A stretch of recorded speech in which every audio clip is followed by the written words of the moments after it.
On August 28th, Russia attacked a Bayraktar drone manufacturing plant under construction near Kyiv. This was reported by several media outlets.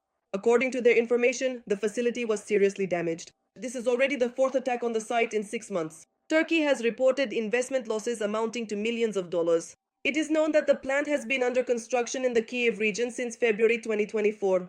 Its exact location has not been disclosed. The plant's annual production capacity is expected to be around 120 drones. The strike on the Turkish facility was confirmed by Ukrainian President Volodymyr Zelenskyy. On that day, he held a phone conversation with Turkish President Recep Tayyip Erdoğan. They exchanged views on the current situation and discussed the next diplomatic steps. Ukraine is ready to engage in talks at the leaders' level because this is the only effective format. And unfortunately, it is Russia that is avoiding this and continues the war. Referring to the overnight attack by the Russian Federation on Ukraine, the president noted that there were strikes not only on the Turkish facility, but also on the Azerbaijani embassy, the EU delegation, the British Council, and residential areas for the elderly. He did not specify which Turkish facility was targeted by the Russian attack. Meanwhile, Zelenskyy stated that he discussed security issues at length with the Turkish leader during a phone conversation. President Erdogan said that he is involving his defense minister in the process to determine exactly how Turkey can help ensure security, including in the Black Sea. After the conversation between Zelenskyy and Erdogan, the communications directorate of the president of Turkey stated that Ankara is ready to continue its efforts to bring the war in Ukraine to an end with a lasting peace. In addition, Erdogan stated that a just peace between Ukraine and the Russian Federation is possible.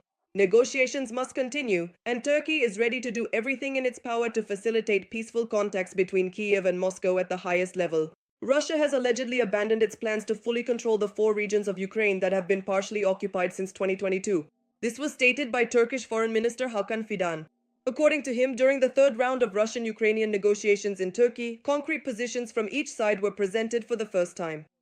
These same issues were then raised at the meeting between US President Donald Trump and the dictator of the Russian Federation, Vladimir Putin, in Alaska on August 15th.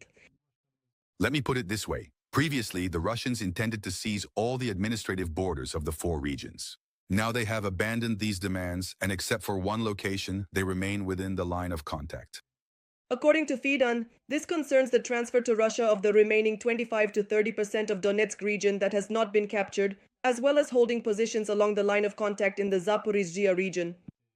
The fact that they said this and agreed that it would be guaranteed by a security mechanism actually offers something truly remarkable. There are aspects of this that are difficult for both countries to accept, especially for the Ukrainians. At the same time, the Turkish minister noted that if Ukraine loses part of the Donetsk region, it could complicate its defense. At the same time, in his opinion, the system of international guarantees can balance the situation and provide space for further dialogue. Earlier, Ukrainian President Volodymyr Zelenskyy stated that Russia does not want to end the war, is trying to avoid negotiations at the leadership level, and is sending corresponding signals. Meanwhile, US President Donald Trump, during a conversation with journalists at the White House, stated that in the next few weeks he will make a decision regarding further actions to resolve Russia's war against Ukraine. Ukrainian President Volodymyr Zelenskyy outlined 3 key blocks of security guarantees. The head of state made the corresponding statement during a briefing on August 29th. According to him, the first point concerns the Ukrainian army. In particular, this refers to funding the current size of the armed forces and providing weapons of Ukrainian, European, and American manufacture. The second part of the security guarantees concerns NATO. Although some partners are not ready for Ukraine to join the bloc according to Zelenskyy, it is necessary to understand what an alternative alliance could look like. We need to understand what our partners are willing to do, because that is what constitutes an alliance. I want to discuss this part with our partners next week in Europe. The third block of security guarantees concerns sanctions against Russia and the use of frozen Russian assets for Ukraine's reconstruction. The Ukrainian leader also stated that next week there will be a European round of negotiations on security guarantees. According to him, meetings will be organized at the leadership level to bring this issue to a conclusion. Meanwhile, Maria Zakharova, spokesperson for the foreign ministry of the aggressor country Russia, stated that Western proposals for security guarantees for Ukraine would allegedly increase the risk of conflict between Moscow and NATO. Reuters cites Maria Zakharova as explicitly saying that the current proposals are supposedly entirely one-sided and are clearly and unequivocally aimed at containing the Russian Federation. It should be noted that it is Russia that is dragging out the negotiation process and continues to attack Ukrainian cities, killing civilians. On August 28th, the aggressor country carried out a massive strike on Kyiv, resulting in the deaths of at least 23 people, including 4 children. A major fire broke out on the Black Sea coast in the Krasnodar region near Putin's palace. On August 28th, the Krasnodar Krai emergency headquarters reported the crash of a drone near the village of Krinitsa. 3 separate fire outbreaks occurred there. According to the agency Novosti, they are located 10 kilometers in a straight line from Cape Idokopas, where the Russian dictator's palace is situated. According to the Ministry of Emergency Situations, the fire covered an area of 32,000 square meters. 23 people were trapped by the fire on the shore. They were evacuated by boat. Amid attacks by Ukrainian drones, Vladimir Putin has almost stopped flying to Sochi, where he used to spend a significant amount of time. According to a 2024 report by the project, citing a source, this is due to the president's concerns for his own safety. Earlier, in Russia's Altai Krai, the aggressor country, a fire broke out on the grounds of the residence of the Russian dictator Vladimir Putin. Officially, Putin's residence in Altai is registered as a Gazprom sanatorium. However, according to Russian opposition media, there is also a so-called bunker there, which allegedly can accommodate up to 100,000 people.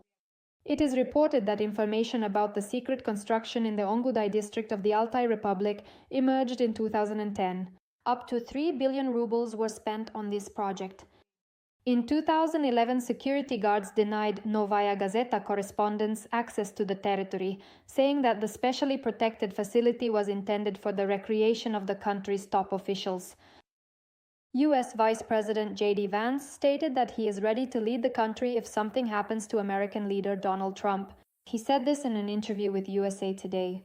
The journalist asked Vance if he was prepared to take on the role of commander-in-chief, to which he replied that Trump is in good health and has a lot of energy. But it is possible if something happens to Trump. Yes, terrible tragedies do happen. But I am confident that the President of the United States is in good shape, will serve out the rest of his term, and will accomplish great things for the American people. At the same time, Vance noted that he is well prepared to fulfill the duties of the presidency. As is known, according to the U.S. Constitution, in the event of the president's death, resignation, or removal from office, his duties automatically pass to the vice president.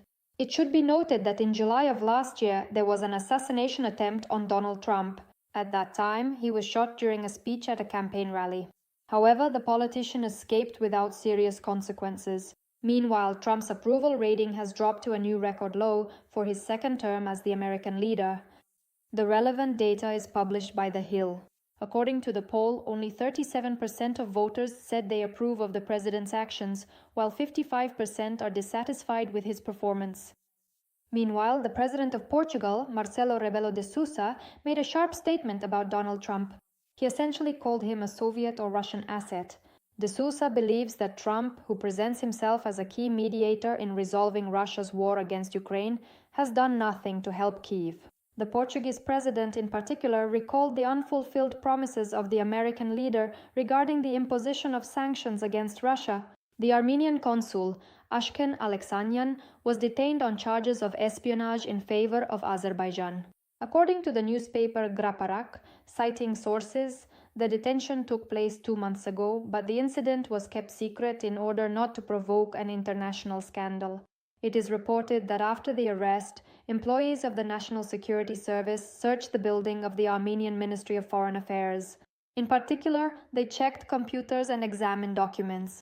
As the publication writes, in order to conceal this incident, information about Ashken Alexanyan was removed from the internet and other open sources, including the official announcement of her appointment.